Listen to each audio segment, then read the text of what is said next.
हाँ, तो आयांश एकेडमी नरेंद्र चक्रपाणपुर आजमगढ़ में आप लोग का स्वागत है। आज हम लोग इतिहास पढ़ेंगे। इतिहास का पहला लेक्चर, बहुत दिन हो गया, उसके लिए हम क्षमा चाहते हैं। कुछ पर्सनल प्रॉब्लम थी जिसकी वजह से वीडियो नहीं बन पाया। तो हम इतिहास पढ़ेंगे। इतिहास में हम शुरुआत करेंगे इतिहास के पार्ट। ये 3 प्रकार के इतिहास देखने को मिला।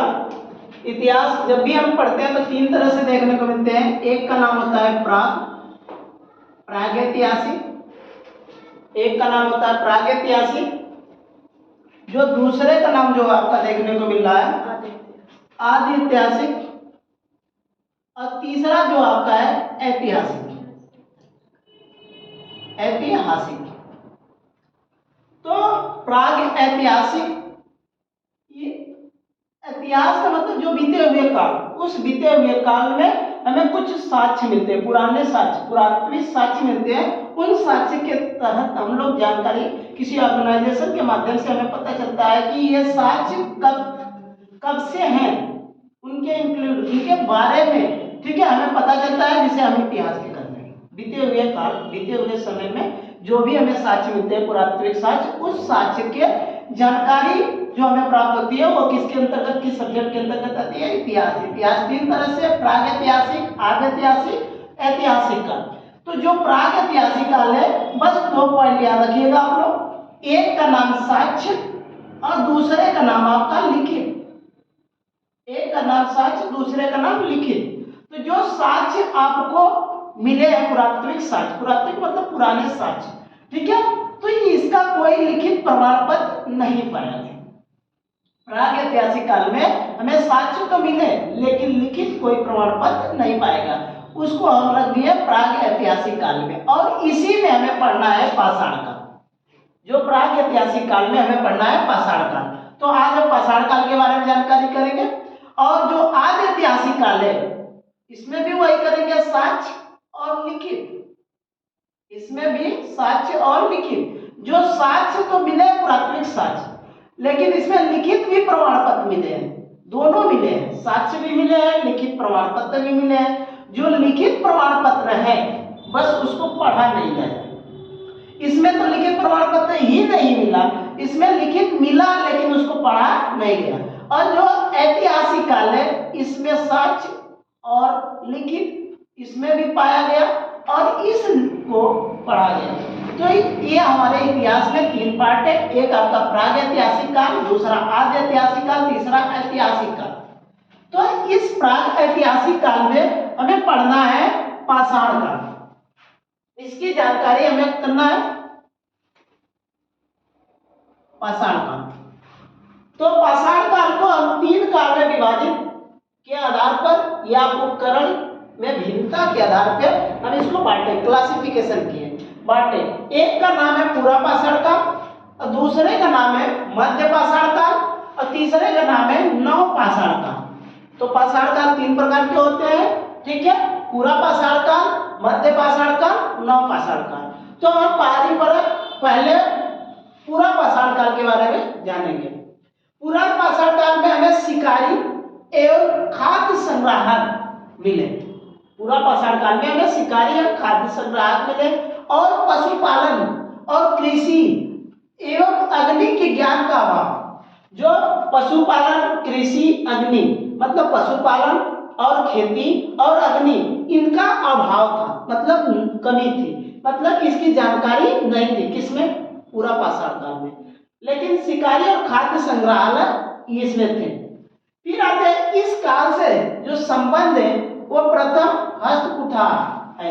1863 ईस्वी में पल्लो राम, ये मद्रास में, जो हमारे साउथ इंडियन है, उस मद्रास, पहले वो साउथ इंडियन जो रहता था उसे मद्रास प्रेसिडेंसी के नाम से जाना जाता था। तो मद्रास में पल्लो राम है। 1863 में वहां प्रथम हस्तकुठार मिला, ठीक है। वहां किसके माध्यम से? तो रॉबर्ट ब्रूस फुट को प्राप्त हुआ। ये रॉबर्ट ब्रूस फुट को प्राप्त हुआ किस सन में? 1863 ईस्वी में। जगह पल्लवराम, ठीक है। कौन सा? आपका है काल, पूरा पाषाण काल। ठीक है, तो पूरा पाषाण काल तीन तरह से हुआ। एक का नाम पूर्व पूरा पाषाण काल, जिसमें हमें देखने को मिला क्रोड उपकरण, इनकी विशेषताएं देखा जाता है। क्रोड उपकरण में हस्तकुठा, खंडक और ये आपका विदारिणी। और जो आपका दूसरा है मध्य पाषाण काल, मध्य पाषाण काल में आपका फलक उपकरण देखा जा रहा है, क्वार्टर जाइट पत्थर से निर्मित, क्वार्टर जाइट नाम का पत्थर, उससे कुछ निर्मित तथ्य मिले, साक्ष्य मिले मध्य पाषाण काल में। और तीसरा जो है उच्च पाषाण काल, इस उच्च पाषाण काल में दक्षिणी एवं खुरचनी ये मिले, किसमें? आपके उच्च पाषाण काल में। तो पाषाण काल तीन तरह से, एक का पूर्व पाषाण काल, पूर्व पूरा पाषाण काल जिसमें क्रोड उपकरण और उनकी विशेषता थी, हस्तकुठा, खंडक, विदारिणी। मध्य पाषाण काल, मध्य पाषाण काल में फलक उपकरण जो क्वार्टर जाइट पत्थर से निर्मित थी कुछ वस्तुएं। फिर हमारा उच्च पाषाण काल, इसमें दक्षिणी एवं खुरचनी थी। ये आपका था पूरा पाषाण काल। और जब आते हैं दूसरा मध्य पाषाण काल में, तो मध्य पाषाण काल में साक्ष्य और यह संबंधित स्थल है, कहाँ कौन साक्ष्य मिले? तो हमें पशुपालन किसमें देखने को मिला? मध्य पाषाण काल में। और जबकि मध्य पाषाण काल में तो देखने को मिला, उसके साक्ष्य मिले, लेकिन यहाँ पे पूरा पाषाण काल में अभाव था, कृषि का भी अभाव, अग्नि का भी अभाव, मतलब कोई जानकारी नहीं थी, ना पशुपालन, ना कृषि, ना अग्नि, पूरा पाषाण काल में। लेकिन मध्य पाषाण काल में हमें पशुपालन की जानकारी हुई। पशुपालन की जानकारी कहाँ से मिली? तो आदमगढ़ जगह याद रखना, मध्य प्रदेश, एमपी है। एमपी जो भारत का क्या है? हृदय है। और यहाँ पे एमपी किसके लिए फेमस है? आपको पता ही है। ठीक है, सोयाबीन प्रदेश भी कहा जाता है, और यहाँ पे वनों का प्रदेश भी है। ठीक है, एमपी मध्य प्रदेश, इसकी राजधानी भोपाल है।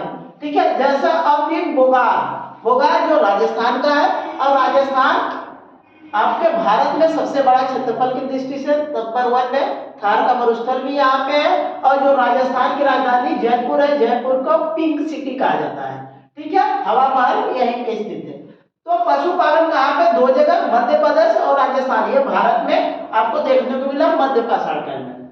अस्थि निर्मित में जो उपकरण देखने को मिला वो सराय, नाहर, राय और महदहा, यहाँ दो जगह है। तो मध्य पाषाण काल में हमें क्या देखने को मिला?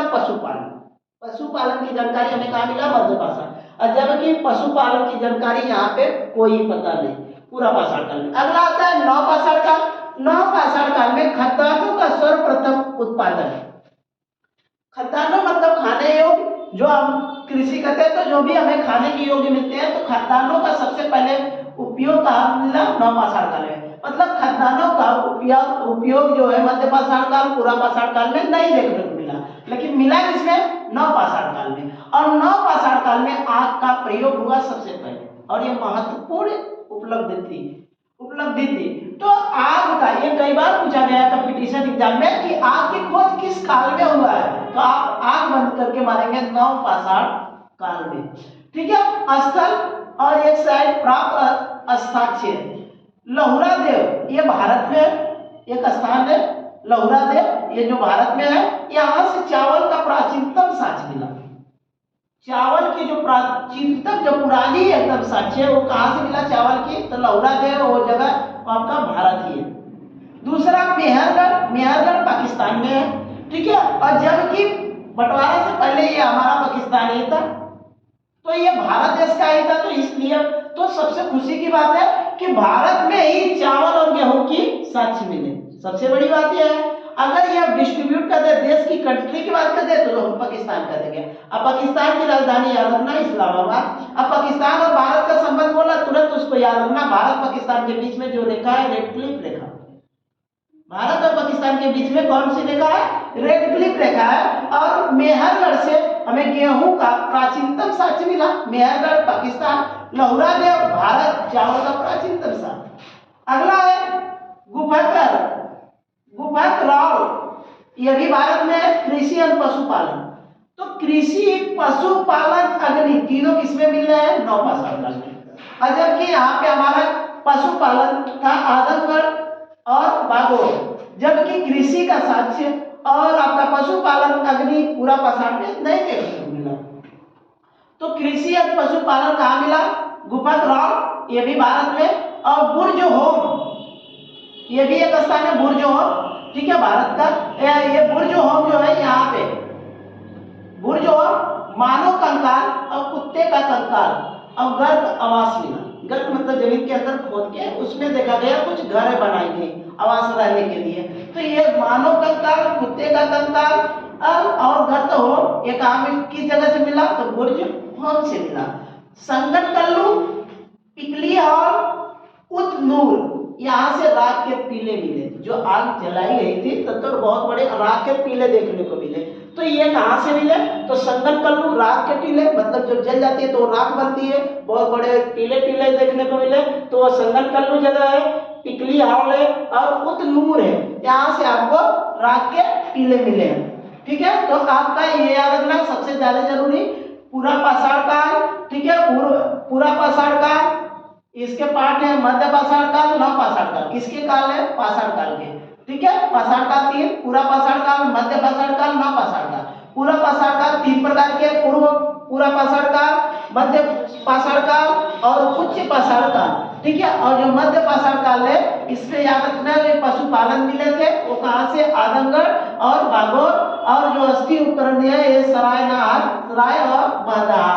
और नव पाषाण काल सबसे इंपॉर्टेंट इसलिए हो जाता है कि यहाँ से आपको देखने को मिलता है मेहरगढ़ और लौहरादेव, ये दोनों। लौहरादेव चावल के प्राचीनतम साक्ष्य और पाकिस्तान में जो है आपका मेहरगढ़ गेहूं के प्राचीनतम साक्ष्य। खद्दार के सर्वप्रथम उत्पादन और आग का प्रयोग, और यहाँ पे मानव के कंकाल, कुत्ते के कंकाल, गर्भ आवास, ये किसमें मिल रहे हैं सर? नव पाषाण काल में मिल रहे हैं। अगर ये क्वेश्चन पूछ दिया गया कि दमदमा किसके लिए फेमस है, प्रसिद्ध है, तो आप बोलेंगे एक ही कब्र में 3 मानव कंकाल, दमदमा उसके लिए फेमस है। आदमगढ़ पूछ दे तो मध्य पाषाण काल के अंतिम चरण में पशुपालन, ठीक है। अब मेहरगढ़ का बता ही दिया गया, ठीक है। तो ये आपका है पाषाण काल, आगे का नेक्स्ट, ठीक है। धन्यवाद, और लाइक कर दीजिए, सब्सक्राइब कर दीजिए।